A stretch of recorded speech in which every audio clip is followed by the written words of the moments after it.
You know, our eyes see the world in red, green, and blue. But what if there are these hidden stories right in front of us that we're completely missing? Well, today we're going to dive into how a regular, off-the-shelf camera can be transformed into a serious scientific instrument, one that lets us see something absolutely crucial, the real, honest-to-goodness health of plants. So how do you really know if a plant is stressed? I mean, it seems simple, right? You look at it and you're like, yeah, that looks healthy. Or maybe, it's turning a little yellow. But for scientists, for farmers, for anyone managing resources, being able to actually quantify that stress, to put a number on it, well, that's a huge challenge.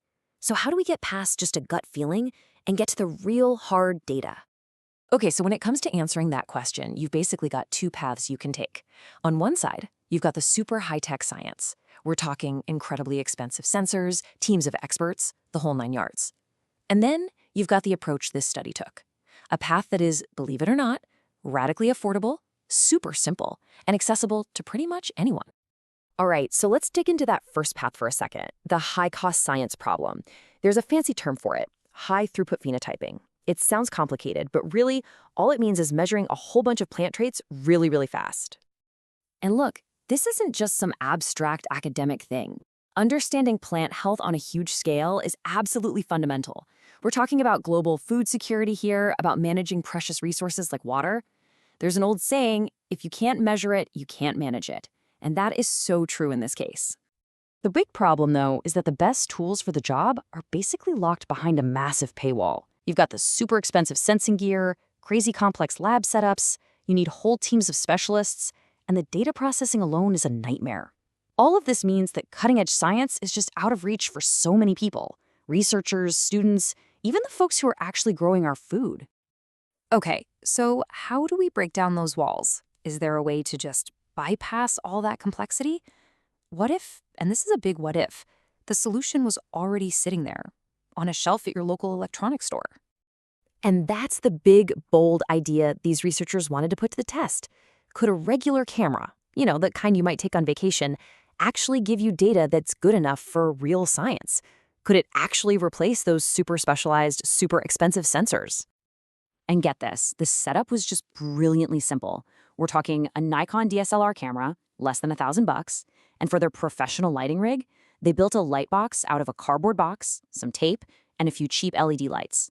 I mean, this is literally science you could build on your kitchen table over a weekend. So they've got their DIY setup ready to go. And what did they test it on? One of the most common plants you can think of, just plain old turfgrass. So here's what they did. For 8 weeks, they took 72 different turfgrass samples, and, well, they deliberately stressed them out. They mowed them at different heights, and, this is the key part, they gave them different amounts of water. Some got all the water they wanted, some got about 65%, and some were in a serious drought, getting only 30%. And every single week, they photographed every single sample in that homemade light box. Okay, and this is where things get really, really cool. Because that simple camera, when you combine it with some clever data analysis, it started to see things that even a trained human expert would have a hard time putting a number on. Now, the gold standard in this world is something called the Visual Quality Rating, or VQ for short. Basically, a human expert, a pro, looks at the grass and gives it a score on a scale. It's the way it's been done forever. It's useful for sure, but it's also subjective, right? So the big goal here was to see if the camera could objectively match, or maybe even beat, that human expert. So that leads us to the million-dollar question.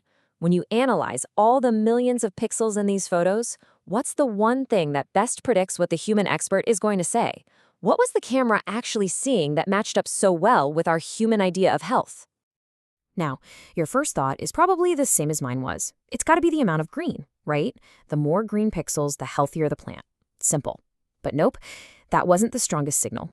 It was the yellow. Can you believe it? The single best predictor of what the expert would say was the percentage of yellow in the photo.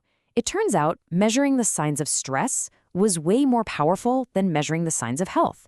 And when you think about it biologically, it makes perfect sense.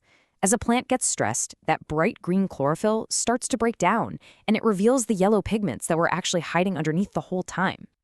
And the numbers here were just staggering.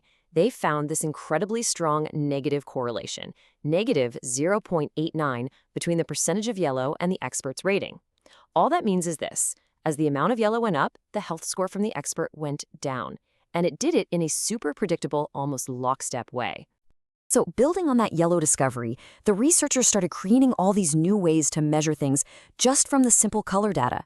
They confirmed that, yeah, the percentage of green is a great stand-in for biomass. That's something a fancy sensor called an NDVI would measure.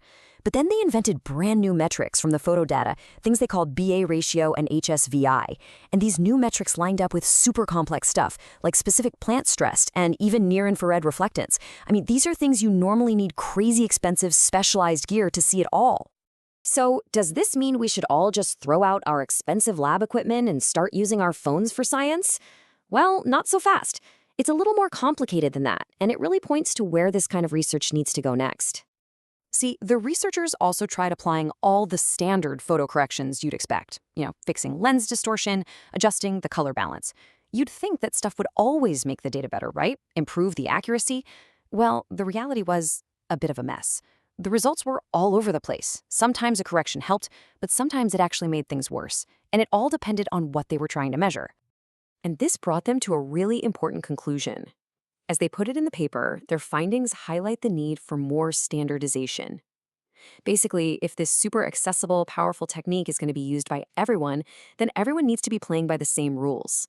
We need a consistent, repeatable way to process these images.